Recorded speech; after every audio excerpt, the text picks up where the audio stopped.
Welcome to some basic running technique drills. These are not only easy to learn, but they're also minimal impact trauma. So it's really important to teach your foot to go through the correct range of motion and energy propulsion. So I want you to put away your cushy, comfortable shoes and try these out in Peluvas. Again, the impact trauma is minimal, so it's not going to be a big problem. I think you can do it. If you have trouble, back off. But these are basic drills that teach your central nervous system to fire correctly, to exhibit proper technique. If you watch my running technique instruction video, we talked about the straight and elongated spine and landing underneath a balanced center of gravity with a forceful foot strike and a dorsiflex foot. So these keys, like keeping that foot in a dorsiflex position, that's what the drills are all about. They exaggerate the range of motion or the technique necessary. And the first one is the bread and butter of all track and field athletes. And if you watch something on TV, you'll see the athletes warming up doing an assortment of skipping drills. So this is called the A skip, or the basic skip, just like you learned back when you were a kid, skipping through the playground. I don't know, maybe they didn't have skipping at your school, but this A skip is exaggerating that forceful foot strike. So as I go through this, I really want to see you slam the ground with force to generate maximum vertical force production during the running stride. So here's the A skip. I land, I come up, and you can see now I'm getting into the rhythm and I'm really trying to slam that track hard with force for the A skip.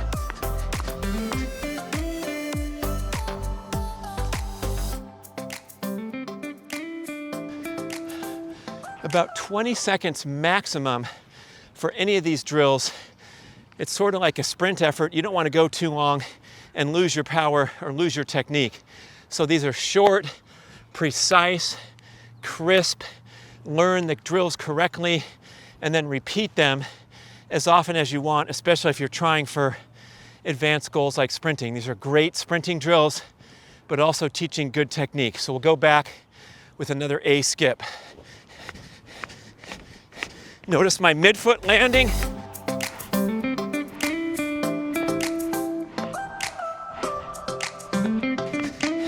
That's why these shoes are so important. I don't want an elevated heel to get in the way.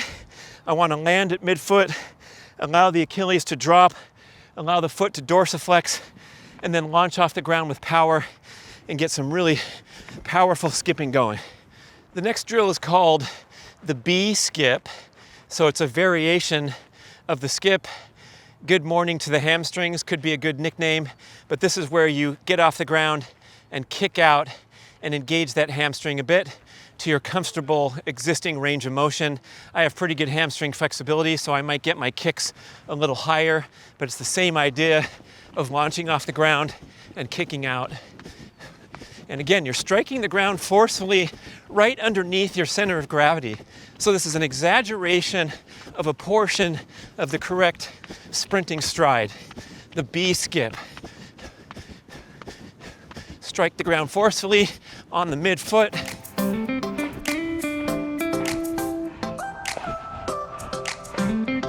Get those hamstrings working. Okay, now we'll take it back with another set of B skips. Trying to get my foot on the ground and off the ground as fast as possible, just like you do in sprinting. So everything has a purpose. This drill is called ankling. Thank you, professional heptathlete Shari Hawkins. Great stuff on her Instagram. And the ankling drill exaggerates the range of motion in your ankles as you strive for that explosive foot strike and dorsiflex foot position. So you're basically just concentrating on the bottom portion of the landing and trying to flip those ankles. But again, look at my foot strike. It's the same as with the skips. It's underneath a balanced center of gravity, and I'm striking the ground forcefully with kind of a pawing action, like a big cat chasing the prey.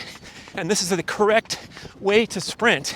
You want that pawing action, like you're pushing down on the running track with ankling drills. Again, I was preserving my height throughout that drill and getting that powerful foot strike. And with these, you can kind of increase the height a little bit. So as I go back from the basic ankling drill, I can pick it up a little bit,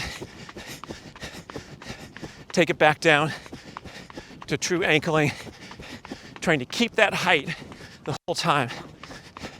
This drill is called high knees. Maybe you remember it from Hughes Sports.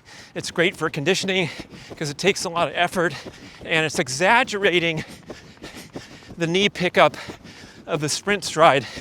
And remember that exaggeration, because you don't want to try too hard to drive your knees. This should happen automatically with a forceful foot strike beforehand. So this is just a drill to feel that full range of motion and help my brain remember good technique while I'm sprinting and while those high knees happen more naturally. What's great about all these drills that I show you in the basic video is that they're low impact, relatively low impact. So even when I'm injured and I can't sprint, I'll do the drills like crazy with no pain, because I'm not actually going through the entire range of motion that can aggravate injuries, especially the high knees. It's as strenuous as a sprint. I might as well have run a full sprint with my heart rate elevated and all that, but I'm just doing a great drill that's safe and comfortable. So we'll go back with another high knees. Again, landing underneath a balanced center of gravity, preserving my height throughout the stride. My torso, my hips, everything is working properly as if I was sprinting, but I'm doing a good drill.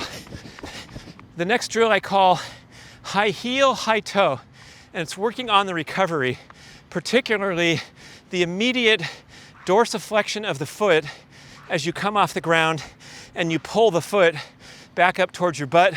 This requires tremendous hamstring strength and is one of the keys to sprinting fast and also running efficiently for long distances without injury and breakdown. So the high heel, high toe is exaggerating this element of the stride. It's not the butt kickers like we used to learn at soccer practice where you're pointing your toe. It's more simulating the running stride, and I talked about the bicycle pattern. So you can even do this without needing to go forward, but I'm just gonna inch forward with both my heel and my big toe coming up high.